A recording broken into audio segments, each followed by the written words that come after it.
The web unraveled, justice in the Savannah prologue, the vanishing in the heart of Nairobi, Kenya, the city pulsed with life. The sun dipped below the horizon, casting a golden hue over the sprawling metropolis.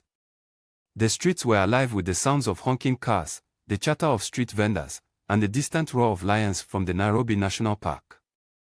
Amidst this vibrant chaos, a young girl named Amina was walking home from school, her uniform crisp and her backpack heavy with books. Amina was a bright student, always eager to learn. Her parents, Jamila and Hossein, were hard-working immigrants from Somalia who had settled in Nairobi to provide a better life for their daughter. They were proud of her achievements and dreamed of her future as a doctor or a lawyer, but that afternoon, Amina never made it home. Her parents waited anxiously, calling her friends and teachers, but no one had seen her since she left school. Panic set in as the hours turned into days, and the police were called in to investigate. The city was on edge, and whispers of a notorious kidnapping gang spread like wildfire. The gang, known only as the Shadows, had been operating in the city for months, targeting children from affluent families and demanding large ransoms. Despite the police's efforts, they had remained elusive, leaving no trace behind. Chapter 1. The investigation begins. Detective Inspector Wanjiku Komoni was a seasoned officer with a reputation for solving the unsolvable. Her office was a cluttered room filled with case files and a large map of the city pinned to the wall. Wanjiku was known for her sharp mind and her ability to connect the dots when others saw only chaos. When she was assigned to Amina's case, Wanjiku knew she had to act quickly. She gathered her team, a group of dedicated officers, and laid out her plan. They would start by interviewing everyone who had seen Amina on the day she disappeared, from her classmates to the street vendors near her school. The investigation was slow and painstaking. Wanjiku and her team worked tirelessly, following every lead, no matter how small. They interviewed Amina's friends, teachers, and neighbors, but no one had seen anything unusual.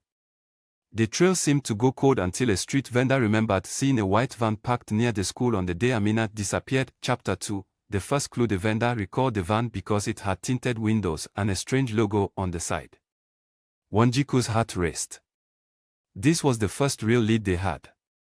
She ordered her team to scour the city for any white vans with tinted windows. It was a daunting task, but they were determined. After days of searching, they found the van parked in a quiet suburb. It was abandoned, but inside, they found a crumpled piece of paper with a phone number scribbled on it.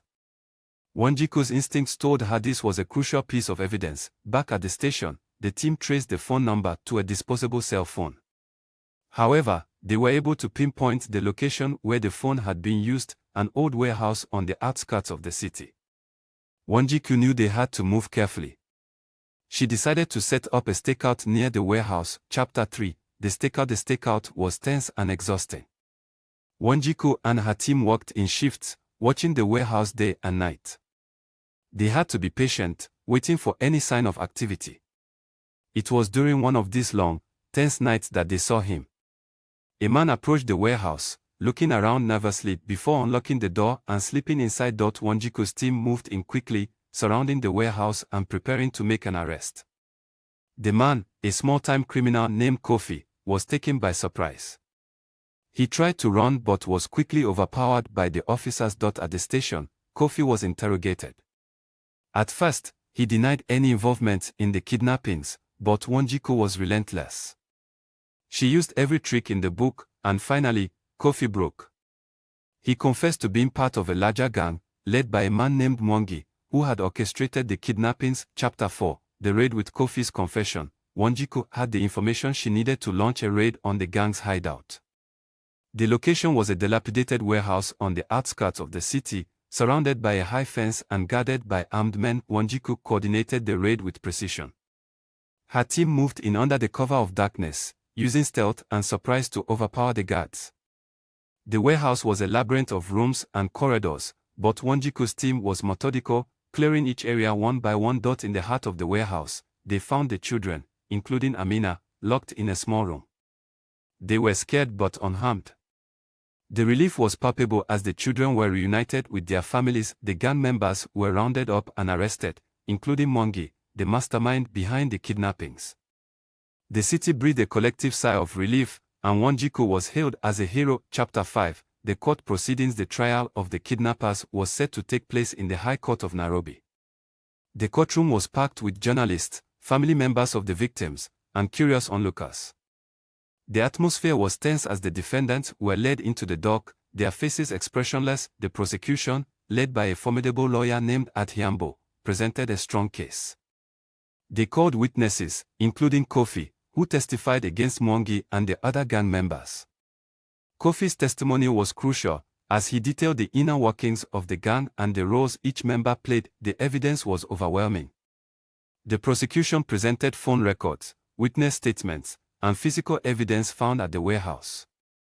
The defense, led by a lawyer named Omondi, tried to cast doubt on the evidence and the credibility of the witnesses.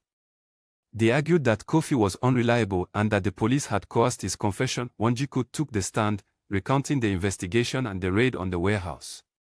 Her testimony was compelling, and the judge listened intently, taking notes as she spoke. She described the meticulous process of gathering evidence and the challenges her team faced during the investigation. The defense attempted to discredit Wanjiku, questioning her methods and motives. But she remained calm and professional, answering each question with clarity and precision. Her testimony was a key moment in the trial, and it bolstered the prosecution's case. Chapter 6, the verdict. After days of testimony and arguments, the judge finally delivered his verdict. The courtroom was silent as he spoke, his voice echoing through the room.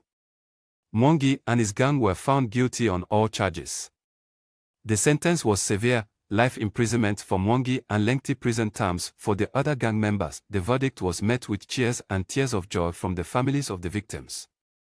Wanjiku watched as the defendants were led away, feeling a sense of closure and satisfaction. Justice had been served, and the city could begin to heal. Epilogue: a new beginning. In the months that followed, life in Nairobi slowly returned to normal. The children who had been kidnapped were back in school, and their families were working hard to put the traumatic experience behind them. Wanjiku continued her work, driven by a renewed sense of purpose. The case had taken its toll, but it had also strengthened her resolve. She knew that there would always be challenges, but she was determined to face them head-on. The city was safer, and the people were grateful for her dedication and courage. As for Amina, she was back to her old self, her smile bright and her spirit unbreakable. She had dreams of becoming a doctor, inspired by the doctors who had cared for her during the ordeal. Her parents were proud of her resilience and supported her dreams wholeheartedly. The story of the kidnapping gang and their capture became a legend in Nairobi, a testament to the power of justice and the strength of the human spirit.